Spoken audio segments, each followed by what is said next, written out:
오늘 밤에도 하나님의 은혜가 저희 여러분에게 함께하기를 기원합니다. 지난주에 우리는 솔로몬의 기도를 보았습니다.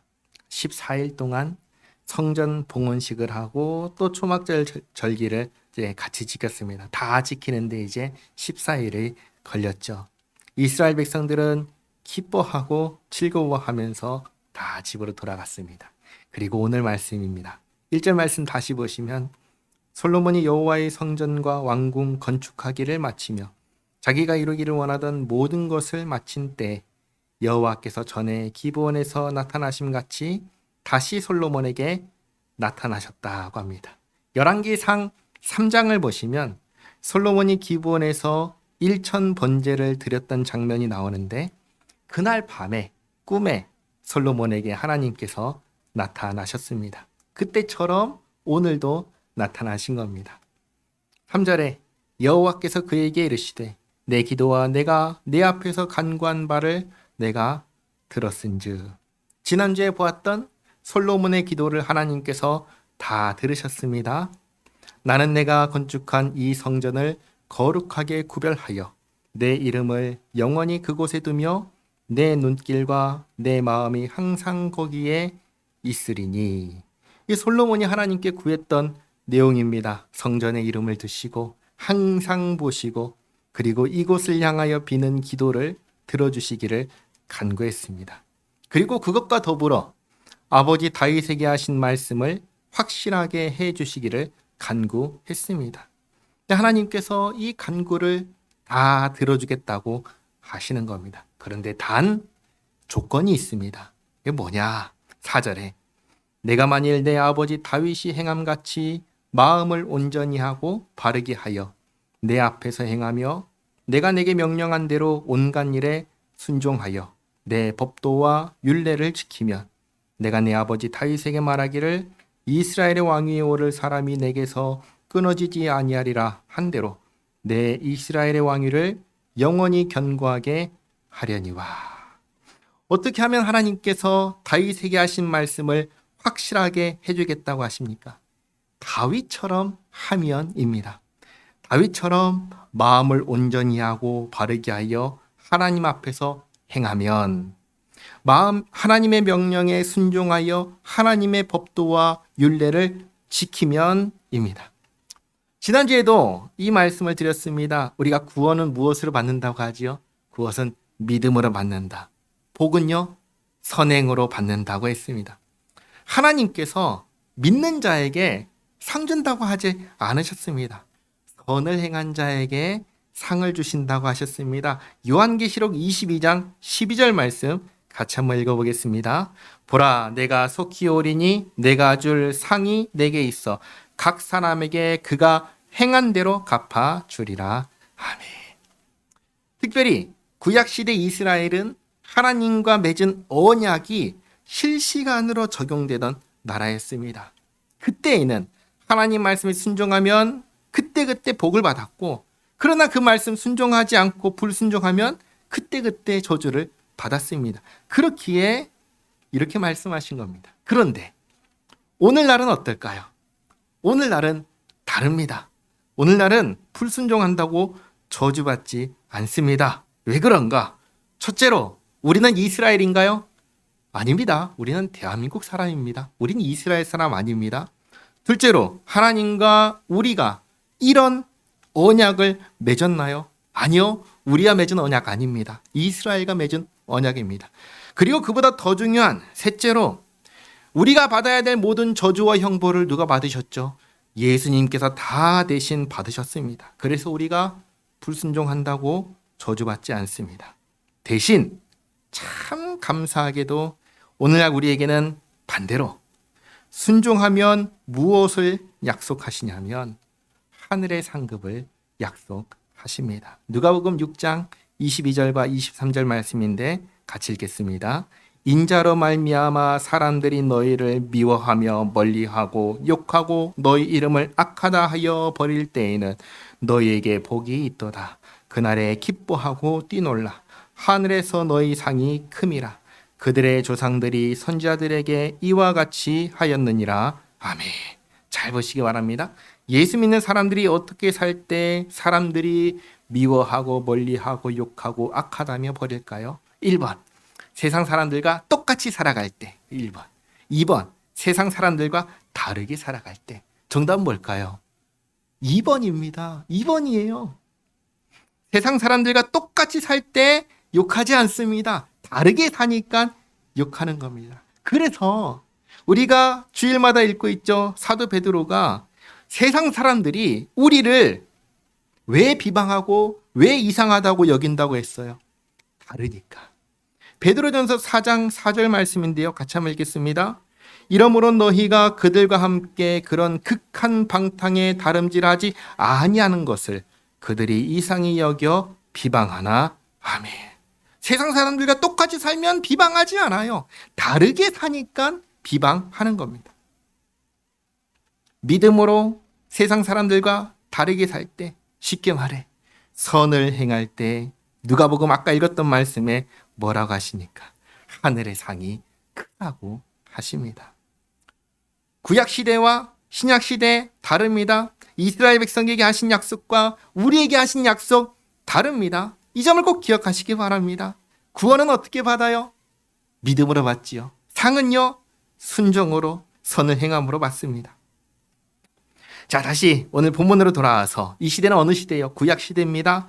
하나님의 약속이 있는 이스라엘 민족입니다. 선을 행하면 복을 받고 악을 행하면 저주를 내린다고 약속하셨습니다. 그래서 6절부터 만일 너희나 너희의 자손이 아주 돌아서서 나를 따르지 아니하며 내가 너희 앞에 둔 나의 계명과 법도를 지키지 아니하고 가서 다른 신을 섬겨 그것을 경배하면 내가 이스라엘을 내가 그들에게 준 땅에서 끊어버릴 것이요 내 이름을 위하여 내가 거룩하게 구별한 이 성전이라도 내 앞에서 던져버리리니 이스라엘은 모든 민족 가운데에서 속담거리와 이야기거리가 될 것이며 이 성전이 높을지라도 지나가는 자마다 놀라며 비웃어 이르되 여호와께서 무슨 까닭으로 이 땅과 이 성전에 이같이 행하셨는고 하면 대답하기를 그들이 그들의 조상들을 애굽 땅에서 인도하여 내신 그들의 하나님 여호와를 버리고 다른 신을 따라가서 그를 경배하여 섬김으로 여호와께서 이 모든 재앙을 그들에게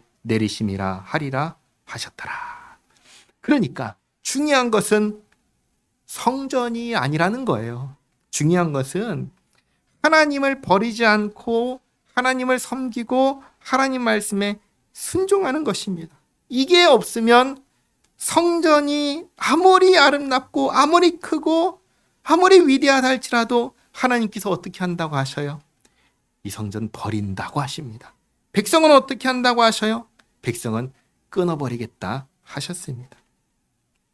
오늘 우리가 구약시대의 눈으로 볼 때에도 또 신약시대의 눈으로 볼 때에도 하나님 말씀에 순종하는 것은 중요할까요? 아니면 그렇지 않을까요? 중요한 겁니다. 해야 하는 겁니다. 구약시대에는 복과 저주를 결정하는 게 하나님 말씀에 순종하냐 불순종하느냐였습니다. 신약시대에는 상급이 결정되는 것입니다. 이것을 잊지 마시기 바랍니다.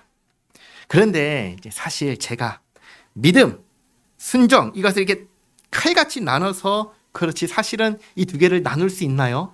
사실은 나눌 수가 없는 겁니다. 왜 그런가?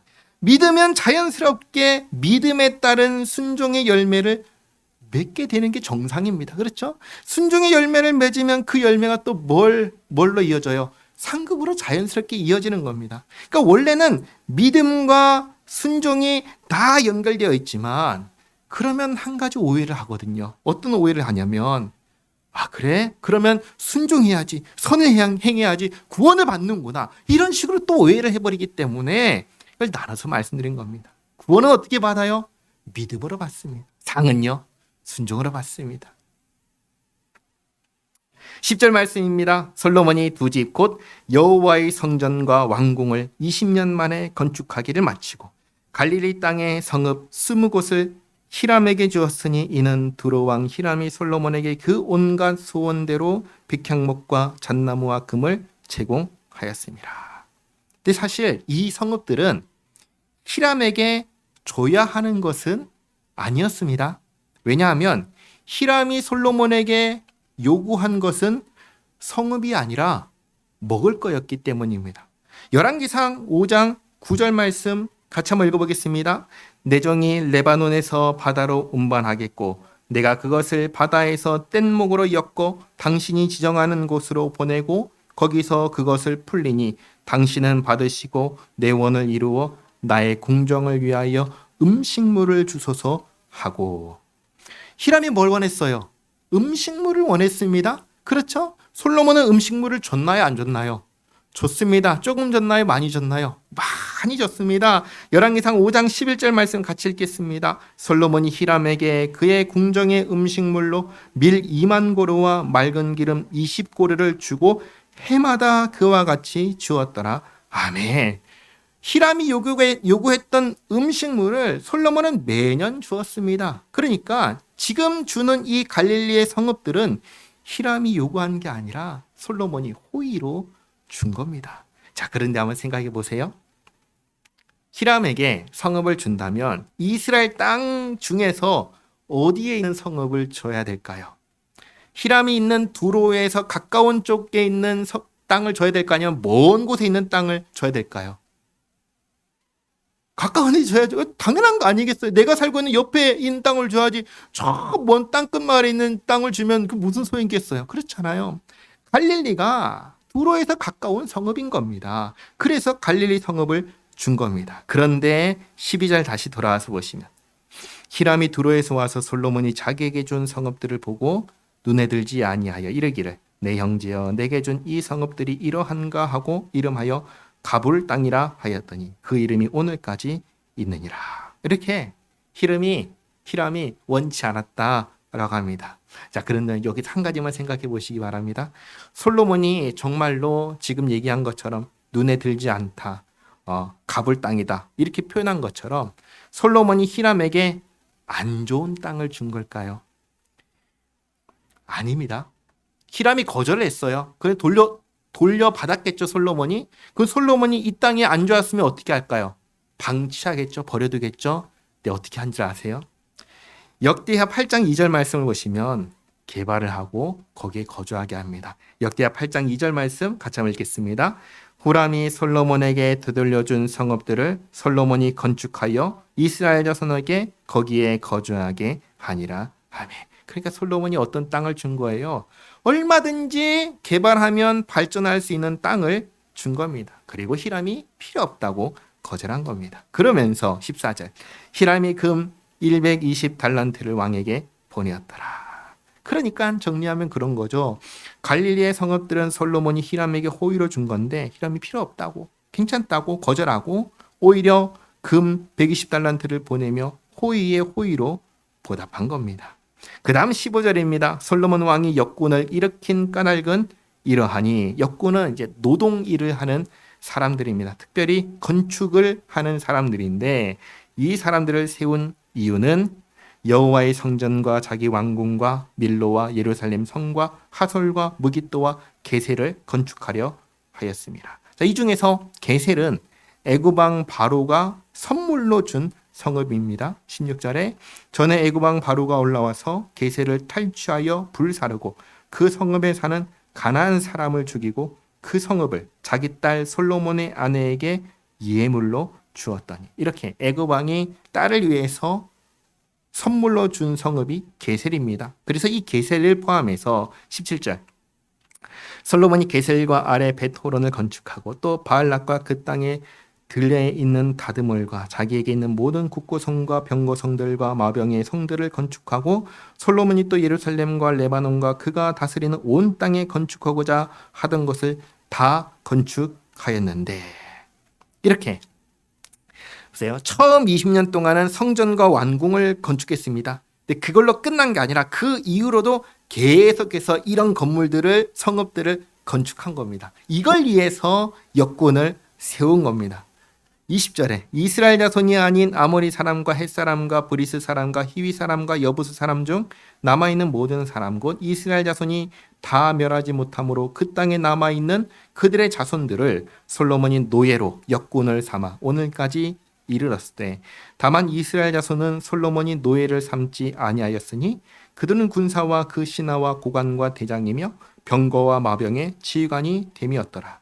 솔로몬에게 이를 감독하는 우두머리 550명이 있어 일하는 백성을 다스렸더라. 이렇게 보시면 됩니다. 과거에 애굽 땅에 이스라엘 백성들이 살았을 때 이스라엘 백성들이 뭐 했죠? 피라미드 짓고 성을 쌓는데 애굽 사람들이 이스라엘 사람들을 부렸습니다. 애굽 사람들은 이스라엘 백성들을 감독했습니다. 그것처럼 했다는 겁니다. 가나안 땅에 살고 있는 이방인들을 노예로 여권을 삼아 건축하게 하는 일을 했고 이스라엘 백성들은 그들을 감독했다는 겁니다. 자, 그런데 중요한 것은 이것이 레위기에 있는 하나님의 말씀을 따라 했다는 사실입니다. 레위기 25장을 보시면 이방인은 종으로 부릴 수 있으나 이스라엘 백성은 그래서는 안 된다 분명히 말씀하셨습니다. 그래서 솔로몬이 이 일을 할 때 역군을 일으킬 때 이 말씀을 따라 이방인들은 일꾼으로 세웠고 그리고 자기 백성들 이스라엘 백성들은 그들을 감독하도록 그렇게 한 겁니다. 자, 그다음 24절입니다. 바로의 딸이 다윗 성에서부터 올라와 솔로몬이 그를 위하여 건축한 궁에 이를 때 솔로몬이 밀로를 건축하였더라. 솔로몬이 계속해서 건축합니다. 이 말은 발전을 이루었다는 뜻입니다. 오늘날 여기저기 건물을 세우는 것과 같습니다. 솔로몬 시대에 이스라엘은 여러 가지 면에서 이전과 비교할 수 없을 정도로 사회가, 문화가, 그리고 도시가 발전을 했습니다. 자, 그러면서 25절 솔로몬이 여호와를 위하여 쌓은 제단 위에 해마다 3번씩 번제와 감사의 제물을 드리고 또 여호와 앞에 있는 제단에 분향하니라. 이것은 솔로몬이 하나님의 명령에 따라 1년에 3번 6월절, 77절, 초막절을 지켰다는 겁니다. 이에 성전 짓는 일을 마치니라. 솔로몬 왕이 에돔 땅 홍해 물가의 엘롯 근처 에시온게벨에서 베드를 지은지라. 히람이 자기 종 곧 바다에 익숙한 사공들을 솔로몬의 종과 함께 그 배로 보내매 그들이 오빌에 이르러 거기서 금 420달란트를 얻고 솔로몬 왕에게로 가져왔더라. 히람의 종들과 솔로몬의 종들이 합쳐서 오빌에 가가지고 어마어마한 금을 캐왔습니다. 솔로몬 시대는 금은 보화가 너무나 풍족한 시대였습니다. 그리고 이 시대에 유명한 여왕이 솔로몬에게 찾아오는데 그게 누구냐면 스바 여왕입니다. 10장 1절에 스바의 여왕이 여호와 이름으로 말미암은 솔로몬의 명성을 듣고 와서 어려운 문제로 그를 시험하고자 하여 예루살렘에 이르니 수행하는 자가 심히 많고 향품과 심히 많은 금과 보석을 낙타에 실었더라. 솔로몬을 찾아오는데 빈손으로 올 수는 없잖아요. 그래서 어마어마한 향품과 금과 보석을 가지고 왔습니다. 그리고 그가 솔로몬에게 나와 자기 마음에 있는 것을 다 말하며 솔로몬이 그가 묻는 말에 다 대답하였으니 왕이 알지 못하여 대답하지 못한 것이 하나도 없었더라. 어떻게 그럴 수 있죠? 하나님께서 지혜를 주셨기 때문입니다. 이 지혜는 재판만 잘하는 지혜가 아니었습니다.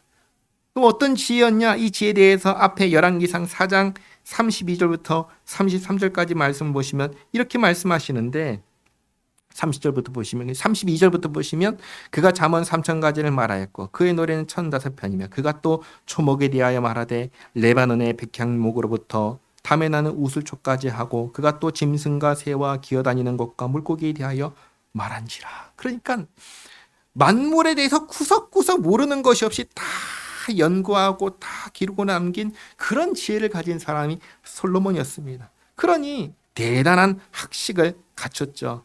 그래서 4절 말씀 보시면 스바의 여왕이 솔로몬의 모든 지혜와 그 건축한 왕궁과 그 상의 식물과 그의 신하들의 좌석과 그의 시종들이 시립한 것과 그들의 관복과 술관원들과 여호와의 성전에 올라가는 층계를 보고 크게 감동되어 왕께 말하되 내가 내 나라에서 당신의 행위와 당신의 지혜에 대하여 들은 소문이 사실이로다. 내가 그 말들을 믿지 아니하였더니 이제 와서 친히 본즉 내게 말한 것이 절반도 못되니 당신의 지혜와 보기에 내가 들은 소문보다 더하도다. 솔로몬에 대한 것은 보통 소문이 더 뻥튀기 되잖아요. 아니라는 거예요. 소문보다 실체가 더 대단하다. 8절에 복되도다. 당신의 사람들이여, 복되도다 당신의 이 신하들이여, 항상 당신 앞에 서서 당신의 지혜를 들음이로다. 자, 그러면서 스바 여왕이 진짜 놀라운 말을 하는데 9절에 이렇게 말합니다. 당신의 하나님 여호와를 송축할지로다. 이렇게 이방인이 솔로몬 때문에 뭘 해요? 하나님을 찬양합니다.